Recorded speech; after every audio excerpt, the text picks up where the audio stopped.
ঘন কুয়াশা ও দিনের তাপমাত্রা কমে যাওয়ায় বেড়েছে শীতের তীব্রতা। উত্তর পশ্চিম থেকে আসা কুয়াশা ছেয়ে আছে রাজধানী সহ উত্তর ও মধ্যাঞ্চলে। আবহাওয়া অধিদপ্তরের পূর্বাভাস, এমন পরিস্থিতি থাকতে পারে আরও কয়েকদিন। তবে এ মাসে মাঝারি থেকে তীব্র একাধিক শৈত্যপ্রবাহ বয়ে যেতে পারে সারা দেশে। বৃহস্পতিবার সকাল থেকে দেখা গেছে কুয়াশার দাপট। ভর দুপুরে তাপমাত্রার পারদ উঠানামা করছে 14 ডিগ্রি সেলসিয়াসের মধ্যে। এতে বিপাকে পড়েছে নিম্নআয়ের কর্মজীবীরা। তাই শীতের প্রকোপ থেকে বাঁচতে আগুন জ্বালিয়ে উষ্ণ হবার আয়োজন নগরবাসীর। ঢাকার শীতের তীব্রতা দেখে মনে হচ্ছে যে হয়তো ঢাকার পার্শ্ববর্তী বিভাগের থেকে ঢাকার মধ্যে বেশি শীতটা আছে। এখন প্রথমে তো বোঝা যায় নাই, কালকে থেকে যে মোটা সোয়েটার পরা লাগতেছে। এর এক পর্যন্ত তো মোটামুটি হালকা পাতলা আরামই ছিলাম। রিক্সা চালাতে সমস্যা, ঠান্ডার সমস্যা হইতেছে। হ্যাঁ, এই জন্য মাথা মুখে ঢেকে আসছি। আবহাওয়া অধিদপ্তর বলছে, শীত মৌসুমের শুরুতে ডিসেম্বরে তাপমাত্রা খুব একটা কমেনি, ছিল না ঘন কুয়াশাও।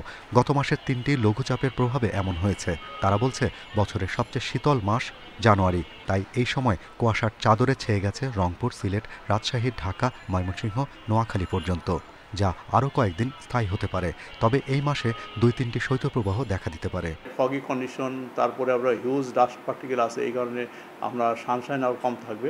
অটোমেটিক্যালি এই বছরও জানুয়ারিতে দিনের তাপমাত্রা অনেক কম থাকার সম্ভাবনা রয়েছে। 6-7 তারিখের পরে প্রথমে মৃদু থেকে মাঝারি কোল্ড ওয়েভ আসবে, তারপরের স্পেলে আবার একটু তাপমাত্রা বাড়বে।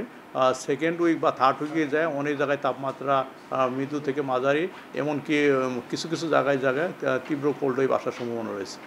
আবহাওয়া অধিদপ্তরের দীর্ঘমেয়াদী পূর্বাভাস বলছে, 15 জানুয়ারির পর দক্ষিণ বঙ্গোপসাগরে 2টি লঘুচাপ সৃষ্টি হতে পারে, যার একটি রূপ নিতে পারে নিম্নচাপে। Shahriar Anirban, independent news, Dhaka. দেশের উত্তর ও দক্ষিণাঞ্চলে নামছে তাপমাত্রার পারদ। কুয়াশার চাদরে ঢাকা রাস্তাঘাট ও মাঠ প্রান্তর। হিমেল হাওয়ার কারণে বেশি অনুভূত হচ্ছে শীত। কুয়াশায় ব্যাহত হচ্ছে যান চলাচল। সকাল 9টায় সর্বনিম্ন তাপমাত্রা চুয়াডাঙ্গায় রেকর্ড করা হয়েছে 9.8 ডিগ্রি সেলসিয়াস। চুয়াডাঙ্গার উপর দিয়ে বয়ে যাচ্ছে মৃদু শৈত্যপ্রবাহ। উত্তরের হিমেল বাতাসের কারণে ঠান্ডা জেঁকে বসেছে। প্রয়োজন ছাড়া ঘরের বাইরে বের হচ্ছে না কেউই। মেহেরপুরে একদিনের ব্যবধানে কমেছে 2 ডিগ্রি তাপমাত্রা। এতে ভোগান্তি বেড়েছে শ্রমজীবী ও ছিন্নমূল মানুষের। হাত মা চোখ কাটি দিয়েছে, আর এর সাথে বাতাস হয়েছে, বুঝলে খুব শীত। প্যাসেঞ্জার উঠছে না, এত পরিমাণ ঠান্ডা। পঞ্চগড়ে শৈত্যপ্রবাহ না থাকলেও কুয়াশা ও ঠান্ডা বাতাসে হাড় কাঁপানো শীত অনুভূত হচ্ছে। কৃষিকাজ ব্যাহত হওয়ার পাশাপাশি রোজগার কমেছে শ্রমজীবী মানুষের। যে কনকনে শীতে বাতাস বইতেছে, তবুও আমাদের পঞ্চগড় থেকে তেঁতুলিয়া আমাদের কাজে চাপে আমাকে যেতে হচ্ছে। কিন্তু আমি তবুও হাত মোজা পরে আছি, কিন্তু সাধারণ পাবলিক কি করবে? দিনাজপুরে গত 3 দিন ধরে দেখা মিলছে না সূর্যের। ঘন কুয়াশায় দিনের বেলাতেও হেডলাইট জ্বালিয়ে চলাচল করছে যানবাহন। একই অবস্থা রংপুর, ঠাকুরগাঁও ও নীলফামারীতেও। শীতের তীব্রতা বাড়ায় বিপাকে খেটে খাওয়া মানুষ। এখন শীত কয়েকদিন ধরে খুব বেশি, এমন শীত মানুষ আগুন ছাড়া বাঁচতে পারে না। প্রচুর ঠান্ডা, ঠাকুরগাঁও ঘর থেকে বাইরে হওয়া যায় না। রাত থেকে এখন পর্যন্ত মনে করেন আপনার কুয়াশা দিয়ে ঢাকানো, কিছুই দেখা যাচ্ছে না। মেঘলা আকাশ ও ঘন কুয়াশায় শীতের তীব্রতা বেড়েছে বরিশালেও। দুপুর পর্যন্ত দেখা মিলছে না সূর্যের। দিনের তাপমাত্রা আরও কমার পূর্বাভাস দিয়েছে আবহাওয়া অফিস। রেশমি নন্দী, ইন্ডিপেন্ডেন্ট নিউজ। দেশজুড়ে শেখ মুজিবুর রহমানের মুরাল ও ভাস্কর্য তৈরি করে সরকারি টাকা অপচয়ের অভিযোগে অনুসন্ধান শুরু করেছে দুর্নীতি দমন কমিশন, দুদক। এছাড়া মুজিব কিল্লা নির্মাণ করে 2000 কোটি টাকা তসরুপের অনুসন্ধানও করবে সংস্থাটি। বৃহস্পতিবার কমিশন বৈঠকে এসব সিদ্ধান্ত হয়। 5ই আগস্ট সরকার পতনের পর সারা দেশে স্থাপিত শেখ মুজিবুর রহমানের ভাস্কর্য ও মুরাল ভেঙে ফেলে বিক্ষুব্ধ ছাত্র জনতা। জন্মশতবার্ষিকী উপলক্ষে শেখ মুজিবুর রহমানের 1201টি ভাস্কর্য ও মুরাল স্থাপন করে আওয়ামী লীগ সরকার। আর সব মিলিয়ে 15 বছরে 10,000-এর বেশি মুরাল ভাস্কর্য স্থাপন করা হয়। এইসব স্থাপনা নির্মাণে কত টাকা অপচয় হয়েছে তা অনুসন্ধানে মাঠে নেমেছে দুদক। দেশ জুড়ে বঙ্গবন্ধুর অপ্রয়োজনীয় ভাস্কর্য মুরাল সরকারি অর্থ অপচয় এবং তসরুপের মাধ্যমে 1000 কোটি টাকা ব্যয়ে নির্মাণের অভিযোগের প্রেক্ষিতে এই কমিশন কর্তৃক এই বিষয়ে অনুসন্ধানের সিদ্ধান্ত গৃহীত হয়েছে। 2018 সাল থেকে 2024 সাল পর্যন্ত 2000 কোটি টাকায় 16 জেলায় 550টি মুজিব কেল্লা নির্মাণ করা হয়। বিপুল টাকা খরচ করে মানহীন সামগ্রী দিয়ে নির্মিত এসব কেল্লা এরই মধ্যে ব্যবহার অনুপযোগী হয়ে পড়েছে।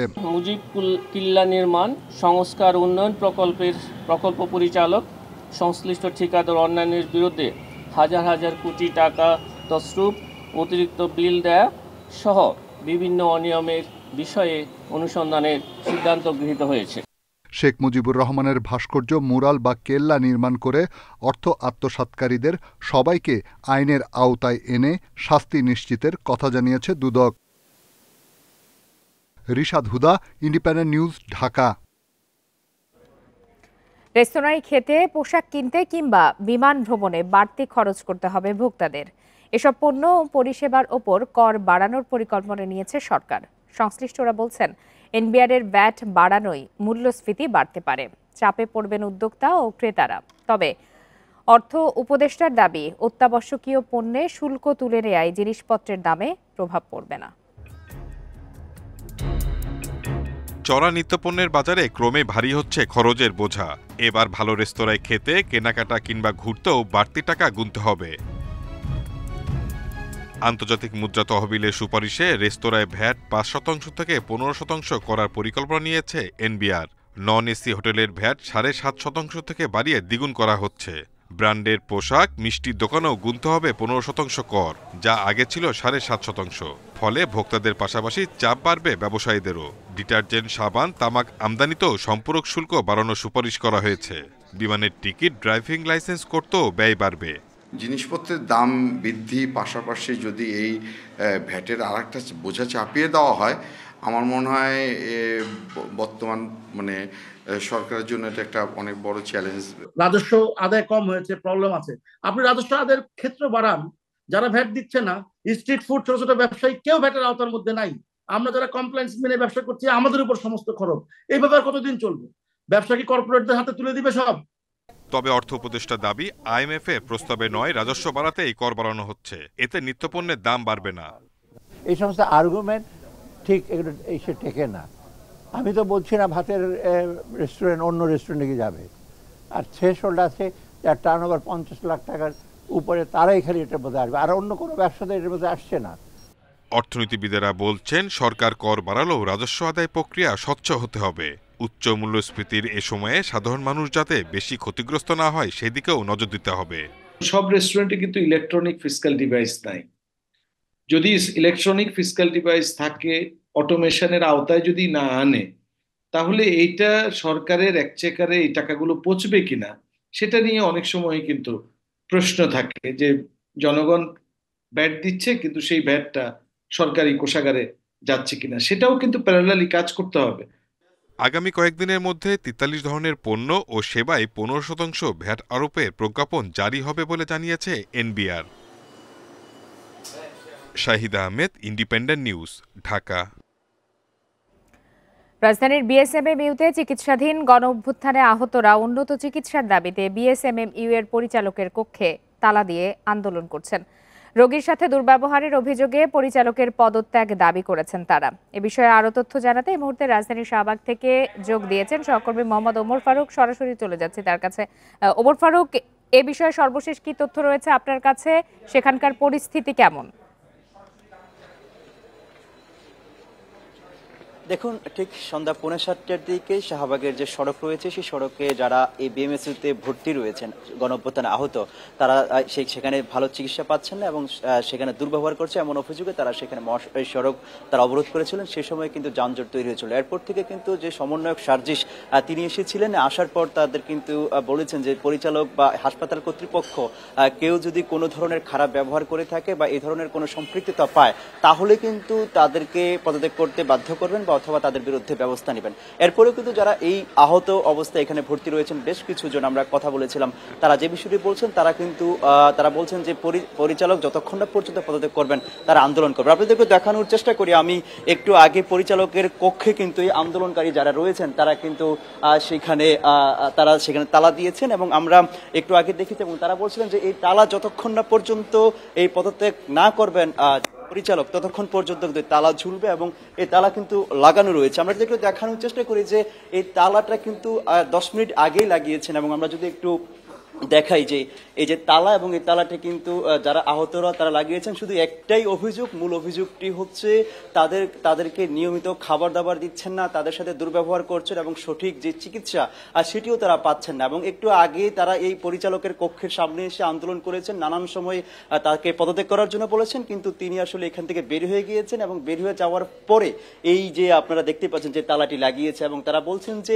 এই তালা যতক্ষণ না পর্যন্ত সে পদত্যাগ না করবে ততক্ষণ এই তালা ঝুলবে। তবে সার্জিস আলম সন্ধ্যায় তাদেরকে এখানে এসেছিলেন, এসে কিন্তু তারা যে বিষয়টি বলেছেন যে তাদেরকে আশ্বাস দিয়েছেন যদি পরিচালক বা অন্যান্যরা যদি তাদের চিকিৎসা ক্ষেত্রে কোনো দুর্ব্যবহার করে থাকে বা চিকিৎসা সে বিষয়ে তারা ব্যবস্থা নেবেন। ওমর ফারুক, একটি বিষয় জানতে চাই, আমরা তো আন্দোলনকারীদের যে দাবি বা তাদের বক্তব্য সেটি জানছিলাম, আসলে হাসপাতাল কর্তৃপক্ষের কি বক্তব্য? তারা আহতরা যে ধরনের অভিযোগ করছেন তার প্রেক্ষিতে হাসপাতাল কর্তৃপক্ষ কি ধরনের ব্যাখ্যা দিচ্ছে? দেখুন, হাসপাতাল কর্তৃপক্ষের কোনো পক্ষই আমাদের সঙ্গে কোনোভাবে যোগাযোগ করেনি। আমরা তাদের সঙ্গে কথা বলার চেষ্টা করেছিলাম, তিনি আসলে কথা বলেননি। একটু আগে যে পরিচালক তিনি কিন্তু গাড়ি দিয়ে আমাদের সামনে চলে গিয়েছেন এবং তিনি আমাদের সাথে কোনোভাবেই কথা বলেননি এবং তাদের সাথে আমরা যোগাযোগ করে কোনো বক্তব্য পাইনি। তবে যারা আহত তারা কিন্তু বারবারই বলছিলেন তারা শুধু আজকেই নয়, বেশ কিছুদিন ধরে তাদের সাথে দুর্ব্যবহার করছেন এবং তারা কোনো সময় প্রেসক্রিপশন নিয়ে গেলে তাদেরকে আসলে তাদের সেভাবে চিকিৎসা দেওয়া হচ্ছে না। তাছাড়া তাদের খাবার দাবারের ক্ষেত্রেও তাদের কৃপণতা করছে বলে জানিয়েছে এবং তারা যদি খাবার চান কোনো কোনো ক্ষেত্রে তাদেরকে সেই পরিমাণে খাবার দিচ্ছেন এবং এই খাবার ভাগ করে দিচ্ছেন বলে যারা আহত তারা বলছেন। এবং তারা বলছিলেন যে পরিচালকের সাথে একজন সহকারী, একজন যিনি আহত অবস্থায় রয়েছেন, বুকে গুলি খেয়েছেন, তার পেটে লাথি দিয়েছেন, এমনও একটি অভিযোগ তারা করেছেন। এই ছিল আমার কাছে সবশেষ। বিএসএমএমইউ হাসপাতাল থেকে জানাচ্ছিলেন সহকর্মী মোহাম্মদ ওমর ফারুক। রাজনৈতিক তর্ক বিতর্কে আওয়ামী লীগের দুর্নীতি ধামাচাপা পড়ে যাচ্ছে বলে দাবি করেছেন বিএনপি মহাসচিব মির্জা ফখরুল ইসলাম আলমগীর। বিদ্যুৎ খাতকে আওয়ামী লীগ অর্থ পাচারের মাধ্যম হিসাবে ব্যবহার করেছে বলেও দাবি তার। বুধবার গুলশানে সংবাদ সম্মেলনে এসব কথা বলেন তিনি। এ সময় হাসিনা সরকারের আমলে বিদ্যুৎ খাতের নানা দুর্নীতির চিত্র তুলে ধরেন স্থায়ী কমিটির সদস্য ইকবাল হাসান মাহমুদ।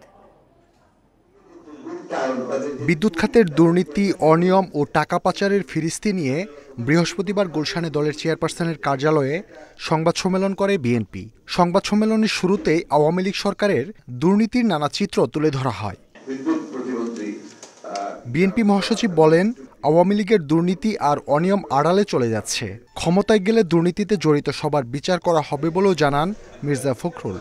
এরা এক ধরনের সুবিধা পেয়ে যাচ্ছে। এই কথাগুলো আমাদের বারবার বলা দরকার। এই কথাগুলো না বললে আপনার আওয়ামী লীগের যে দুর্বৃত্তায়ন এবং আওয়ামী লীগের ধ্বংস করে দিয়েছে দেশটাকে, এটাকে যে আমাকে যে ভাষায় বলতে যে ফোকলা করে দিয়েছে, এটা কিন্তু মানুষ আস্তে আস্তে ভুলে যাবে। এই জন্য আমাদেরকে বারবার এটা বলা দরকার। পরে বিদ্যুতের দাম বাড়ানো, জনগণের কাছ থেকে সারচার্জের নামে টাকা কাটা সহ নানা অনিয়মের চিত্র তুলে ধরেন ইকবাল হাসান মাহমুদ টুকু। তারা বুঝতে পেরেছিল এই খাত থেকে কুইক মানি বানানো যায় এবং কোনো হিসাব না দিয়ে, কারণ বিদ্যুৎটা তো হাওয়া, বিদ্যুৎ তো দেখা যায় না। এখন এই ক্যাপাসিটি চার্জ, এই ক্যাপাসিটি চার্জের কোন মেশিনের কত ক্যাপাসিটি, কে এটাকে আইডেন্টিফাই করেছে এবং সেই মেশিনগুলো এফিসিয়েন্সি কি, এগুলো সম্বন্ধে তো কেউ কোনো বিশ্লেষণ করে না, দেখেও না। সুতরাং এই ক্যাপাসিটি চার্জের নামে অনেক টাকা বের করে নিয়ে যাওয়া যায় এবং তাই বের করে নিয়ে গেছে। আওয়ামী লীগ আমলে বিদ্যুৎ খাতে দুর্নীতির কারণে 2027 সাল থেকে দেশ ভয়াবহ বৈদেশিক মুদ্রা সংকটে পড়বে বলেও আশঙ্কা করা হয় বিএনপির সংবাদ সম্মেলনে। মাহমুদ শরীফ, ইন্ডিপেন্ডেন্ট নিউজ, ঢাকা। ভোটার তালিকাকে বিতর্কের ঊর্ধ্বে রাখতে সব ভোটারের তথ্যই যাচাইয়ের সিদ্ধান্ত নিয়েছে নির্বাচন কমিশন। 20 জানুয়ারি শুরু হয়ে বাড়ি বাড়ি গিয়ে এই কাজ চলবে 30 জুন পর্যন্ত। এছাড়া তাদের দেয়া খসড়া তালিকা অনুযায়ী 18,33,000 বেড়ে দেশে মোট ভোটার এখন 12,36,00,000। সংসদ নির্বাচনের আগে সবচেয়ে বড় কাজ সঠিক ভোটার তালিকা তৈরি। হাবিবুল আউয়াল কমিশনের দেয়া সর্বশেষ তালিকায় ভোটার ছিল 12,18,00,000। বৃহস্পতিবার দেয়া খসড়া অনুযায়ী ভোটার বেড়েছে 18,33,352 জন। এতে দেশে মোট ভোটার এখন 12,36,83,512। খসড়া তালিকায় পুরুষ ভোটার 6,33,30,103 জন এবং নারী ভোটার 6,03,52,414 জন। আর প্রবাসী থেকে নিবন্ধিতের সংখ্যা 13,151। এছাড়া 2রা মার্চ চূড়ান্ত ভোটার তালিকা প্রকাশের কথাও জানিয়েছে ইসি। আমাদের ভোটার সংখ্যা 12,36,83,512। এই বছরে আমাদের ভোটার সংখ্যা বৃদ্ধির পরিমাণ 18,33,352। ভোটার সংখ্যা বেড়েছে 1.5% আনুমানিক। আগের করা তালিকা নিয়ে বিতর্ক থাকার প্রশ্নে কমিশনার সানোয়াল্লাহ জানান, সেই সমস্যা সুরাহা করতে যাচাই করা হবে সব ভোটারের তথ্য। খসড়া প্রকাশ করছি মানে একজনের তথ্য আমরা লুকাচ্ছি না, সবার তথ্য প্রকাশ্যে আছে। সো প্রত্যেকেই কিন্তু আন্ডার স্ক্রুটিনি, ইন্ডিভিজুয়াল ভোটার দ্বারা এবং এলাকার মানুষ দ্বারা। পাশাপাশি আমরা যখন বাড়ি বাড়ি যাব, আমরা প্রত্যেকটা যাচাই করে দেখব। আর বাড়ি বাড়ি গিয়ে তথ্য যাচাই 20 জানুয়ারি শুরু হয়ে চলবে 30 জুন পর্যন্ত। প্রয়োজনীয় নির্বাচনের আগে ভোটার তালিকা নিয়ে অধ্যাদেশ জারি হবে বলেও জানান তিনি। যদি দেখি যে একটা উল্লেখযোগ্য সংখ্যক ভোটার বয়প্রাপ্ত হয়ে গেছেন ভোটের আগে, তাহলে প্রয়োজনে অর্ডিন্যান্স জারি করে তাদেরকে ভোটার তালিকায় সন্নিবেশ করা যায় কিনা এই সম্ভাবনাটা আমরা যাচাই করে দেখব। খসড়া এই তালিকা নিয়ে দাবি আপত্তি গ্রহণের শেষ দিন 17 জানুয়ারি, যার নিষ্পত্তি হবে 30 জানুয়ারির মধ্যে। এই কমিশন দায়িত্ব গ্রহণের পরে মাহমুদুল হাসান, ইন্ডিপেন্ডেন্ট নিউজ, ঢাকা। 43তম বিসিএস এর গেজেট থেকে বাদ পড়ার কারণ জানেন না 227 জন বঞ্চিত প্রার্থী। এই বঞ্চিতের ঘটনা 24-এর চেতনার সাথে সাংঘর্ষিক বলছেন তারা। বিশেষজ্ঞরা বলছেন, কারো বিরুদ্ধে ফৌজদারি মামলা না থাকলে চাকরি থেকে বাদ দেওয়াটা অমানবিক। এদিকে জনপ্রশাসন মন্ত্রণালয় বলছে, কেউ চাইলে পুনর্বিবেচনার আবেদন করতে পারবে। বিসিএস সহ অন্য সরকারি চাকরি হওয়ার পরও পতিত আওয়ামী লীগের 16 বছরের শাসনামলে ভেরিফিকেশনের নামে বহু প্রার্থীকে বাদ দেয়া হয়। 2023 সালে 43তম বিসিএস এর সব প্রক্রিয়া শেষ করে 2805 জনকে নিয়োগের সুপারিশ করে পাবলিক সার্ভিস কমিশন। এরপর যাচাই বাছাই শেষে গত 15 অক্টোবর 2064 জনকে চূড়ান্তভাবে নিয়োগ দিয়ে প্রথম গেজেট প্রকাশ করা হয়। কিন্তু 30 ডিসেম্বর নতুন করে আরও 168 জনকে বাদ দিয়ে 1896 জনকে বিভিন্ন ক্যাডারে নিয়োগ দেয়া হয়। আমরা প্রথমবার যখন গেজেটে যখন আমাদের সেকেন্ড গেজেটের নাম যখন আসে, আমরা আমাদের নাম যখন দেখলাম আমাদের নাম নেই, আমরা কেউ কল্পনাও করতে পারিনি। আমরা একাধিকবার এই নামগুলো আমরা পড়েছি, আমরা এতটাই বিস্মিত ছিলাম। আগামী 5 জানুয়ারির মধ্যে গেজেটে অন্তর্ভুক্ত করে 15 জানুয়ারিতে চাকরিতে যোগদানের দাবি জানিয়েছেন বঞ্চিতরা। ঢাকা বিশ্ববিদ্যালয়ের কেন্দ্রীয় গ্রন্থাগারের সামনে এক সংবাদ সম্মেলনে এ দাবি জানান তারা। এ সময় তারা জানান, বাদ পড়াদের কারোরই রাজনৈতিক সংশ্লিষ্টতা ছিল না। আমরা কেন গেজেট বঞ্চিত হলাম, বা আমরা গেজেটে একবার অন্তর্ভুক্ত হয়ে আবার কেন আমি একজন মানুষকে ফাঁসি দিতে গেলেও সে তার অপরাধ সম্পর্কে জানে, আমি কেন জানি না যে আমি কেন বঞ্চিত হয়েছি। বিশেষজ্ঞরা বলছেন, চাকরির ভেরিফিকেশনে কারো নামে ফৌজদারি মামলা আছে কিনা, কেউ অপরাধী কিনা, শুধু সেটি দেখা উচিত। এসব বঞ্চিতদের দ্রুতই গেজেটে অন্তর্ভুক্ত করা উচিত। মানে চাকরি প্রত্যাশীর বিরুদ্ধে যদি কোনো রাষ্ট্রীয় ফৌজদারি মামলা না থাকে, কোনো অপরাধ না থাকে, কোনো খুনের মামলা না থাকে, তাহলে অবশ্যই তাদের মেধা এবং যোগ্যতার বিচার করা উচিত। কারণ আমরা মেধা এবং যোগ্যতাটাকে আফোল্ড করার জন্যই, আমরা মানে নিশ্চিত করার জন্যই কিন্তু আমাদের এই বৈষম্য বিরোধী আন্দোলন হয়েছে। এদিকে জনপ্রশাসন মন্ত্রণালয় বলছে, কেউ আবেদন করলে পুনর্বিবেচনা করা হবে। নূরে আলম, ইন্ডিপেন্ডেন্ট নিউজ, ঢাকা। রাঙামাটির নানিয়ারচরে সেনাবাহিনীর সঙ্গে গোলাগুলিতে এক ইউপিডিএফ সদস্য নিহত হয়েছেন। এ সময় উদ্ধার করা হয়েছে বেশ কয়েকটি অস্ত্র। ভোরে উপজেলার প্যারাছড়া এলাকায় এই ঘটনা ঘটে। আন্তঃবাহিনী জনসংযোগ পরিদপ্তর আইএসপিআর এর এক বিজ্ঞপ্তিতে জানানো হয়েছে, গোয়েন্দা তথ্যের ভিত্তিতে প্যারাছড়া এলাকায় ইউপিডিএফ এর গোপন আস্তানায় অভিযান চালায় সেনাবাহিনী। এ সময় সন্ত্রাসীরা সেনাবাহিনীকে লক্ষ্য করে গুলি ছোড়ে। সেনাবাহিনীও পাল্টা গুলি ছুড়লে এক ইউপিডিএফ সদস্য গুলিবিদ্ধ হয়ে ঘটনাস্থলে নিহত হন।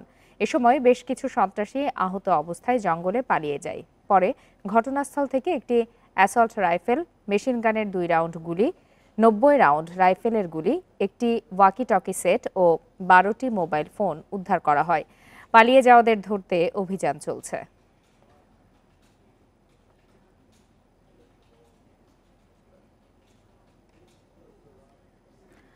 অবশেষে জাতীয় কবির রাষ্ট্রীয় স্বীকৃতি পেলেন কাজী নজরুল ইসলাম।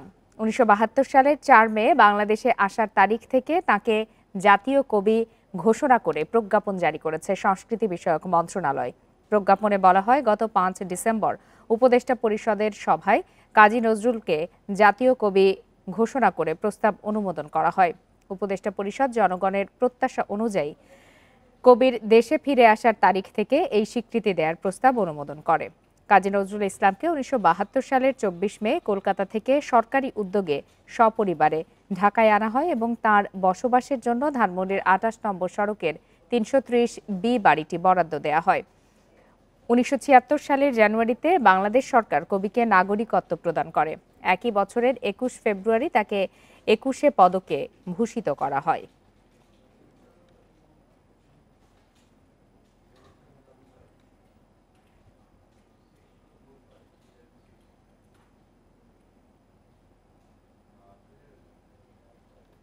ফরিদপুরে ব্যাটারির সীসা তৈরির কারখানায় বিস্ফোরণে 3 শ্রমিক দগ্ধ হয়েছেন। বিকালে মধুখালী উপজেলার পরীক্ষিতপুর এলাকায় ভলভো ব্যাটারির সীসা কারখানায় এই দুর্ঘটনা ঘটে।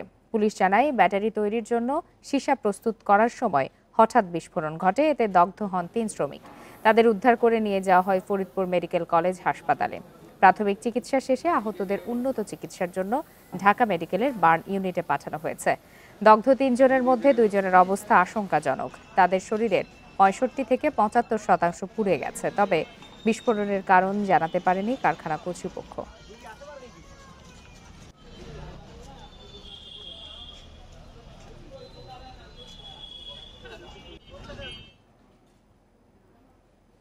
নতুন বছরের প্রথম মাসেও অপরিবর্তিত থাকবে এলপিজি সিলিন্ডারের দাম।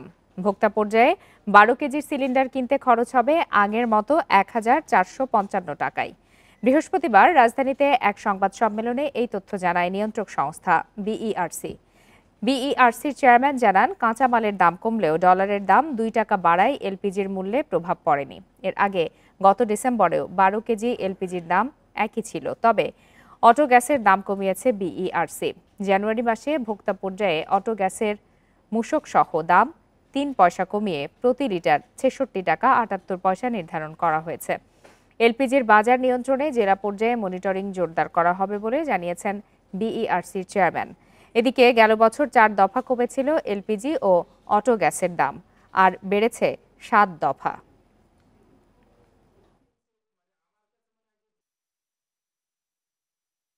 আইন প্রয়োগের যে পরিবেশ, সেটির বিষয়, এ বিষয়ে আপনারা জানেন যে যেহেতু আমাদের নিজেদের লোকবল নেই, আমরা এই বিষয়ে নির্ভর করি জেলা প্রশাসনের উপরে এবং ভোক্তা অধিকার অধিদপ্তরকে আমরা রিকোয়েস্ট করি টু প্রোভাইড সাপোর্ট। নির্ধারিত দাম বিক্রি হচ্ছে কিনা। আমরা ইতিপূর্বে জেলা প্রশাসকদের পত্র দিয়েছিলাম, তাদেরকে 2-1টা জায়গায় তারা কিছু কাজ করেছেন। সুস্থ হয়ে আবারও বনে ফিরে গেছে বন্য হাতিটি। মানুষের ভালোবাসা ও বন বিভাগের তৎপরতার কারণে 3 দিনেই সুস্থ হয়ে ওঠে এশিয়ান বন্য হাতিটি। এদিকে মানুষ ও হাতির দ্বন্দ্ব নিরসনে কাজ করছে পার্বত্য চট্টগ্রাম উত্তর বন বিভাগের এলিফ্যান্ট রেসপন্স টিম। রাঙ্গামাটির লংগদু উপজেলার প্রত্যন্ত অঞ্চলে রোববার দেখা মিলে অসুস্থ বন্য হাতির। শরীরে একাধিক স্থানে আঘাতের কারণে হাতিটির চলাফেরাও সীমিত হয়ে পড়ে। খবর পেয়ে হাতিটির সুরক্ষায় কাজ শুরু করে এলিফ্যান্ট রেসপন্স টিম। সুরক্ষায় সার্বক্ষণিক পাহারার ব্যবস্থা করে সদস্যরা। লোকজন মোটামুটি বেশ সহযোগিতা করছে। আসলে হাতির প্রতি কেউ অত্যাচার করে নাই, বা হাতি এখন ডাক্তাররা ওনারা আসছে চিকিৎসা করছে, তা হাতি এখন মোটামুটি ভালো আছে। মানুষের দ্বারা হাতির কোনো ক্ষতি হয়েছে? মানুষ হাতিকে সবসময় সেভ করে রাখে এবং সবসময় হাতিকে নিরাপদে রাখে। মঙ্গলবার চট্টগ্রামের ভেটেরিনারি অ্যান্ড অ্যানিম্যাল সায়েন্স বিশ্ববিদ্যালয়ের মেডিকেল অ্যান্ড সার্জারি বিভাগের একদল চিকিৎসক হাতিটির চিকিৎসা শুরু করে। জঙ্গলে থাকা হাতিকে চেতনানাশক ইঞ্জেকশন দিয়ে অজ্ঞান করে দেয়া হয় চিকিৎসা। বুকে একটা, পায়ে একটা এবং গালে একটা। কীভাবে ইঞ্জুরি উঠেছে বলা কঠিন, তবে ডিপ উন্ড ছিল, বেশ ডিপ উন্ড ছিল। যেহেতু ডিপ উন্ড ছিল, আমরা অ্যান্টিবায়োটিক এবং সঙ্গে তাকে পেনকিলার দিয়ে সেরে দিয়েছি। অসুস্থ হাতি সুস্থ করার পাশাপাশি পাবলাখালী রেঞ্জে থাকা হাতির সার্বিক সুরক্ষায় কাজ করছে বন বিভাগ। হাতি ও মানুষের দ্বন্দ্ব নিরসনে গড়ে তোলা হয়েছে এলিফ্যান্ট রেসপন্স টিম। প্রত্যন্ত অঞ্চলে এসে এই হাতিটাকে ট্রাঙ্কুলাইজ করে চিকিৎসার ব্যবস্থা করে। হাতি এখন দিব্যি সুস্থ আছে। তাদের সর্বোচ্চ চেষ্টা অনুযায়ী এই হাতিকে ট্রিটমেন্ট করা হয়েছে। সকলকে সচেতন হওয়ার জন্য আমরা এখানে ভবিষ্যতে আরও ক্যাম্পেইন করে যাব, যাতে হাতিকে কোনোভাবে কেউ বিরক্ত না করে। পার্বত্য চট্টগ্রাম উত্তর বন বিভাগের আওতাধীন পাবলাখালী রেঞ্জে বন্য হাতি রয়েছে ১৩টি। Independent news. এর সাথে শেষ করছি আজকের বিরতিহীন রাত ৯টায় বাংলাদেশ। এতক্ষণ সাথে থাকার জন্য ধন্যবাদ সবাইকে।